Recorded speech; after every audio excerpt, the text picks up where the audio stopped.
ওই বন্ধ রুমের মধ্যে কখনো যাবে না। কেন বাবা, কি হয়েছে? ওই রুমের মধ্যে তোর মায়ের আত্মা আছে। তোর মা নাচতে অনেক পছন্দ করত, কিন্তু একদিন ওর সাথে আমার ঝগড়া হয়ে যায়। তোকে না নাচার জন্য কতবার নিষেধ করেছি। আমাদের বংশের মধ্যে এসব কেউ পছন্দ করে না, আর কোনোদিন যেন এসব না দেখি। তাই তোর মা ওখানে ফাঁস নিয়ে মরে যায়, আর তার আত্মা এখনো ওই রুমের মধ্যে আছে। তোমরা ওই রুমে কখনোই যাবে না। আচ্ছা বাবা, ঠিক আছে। আরে দিদি শোন না, তুই কি কোনো শব্দ শুনতে পাচ্ছিস? আরে ওসব কিছুই না, অনেক রাত হয়েছে, এখন ঘুমিয়ে পড়। দিদিকে বলে কিছু হবে না, আমি গিয়ে দেখে আসি।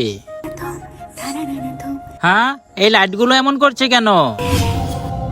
এখান থেকে তাড়াতাড়ি চলে যেতে হবে। হ্যাঁ, এটা তো সেই রোড যেখানে আসতে বাবা নিষেধ করেছিল। হ্যাঁ, আমার পিছনে কে?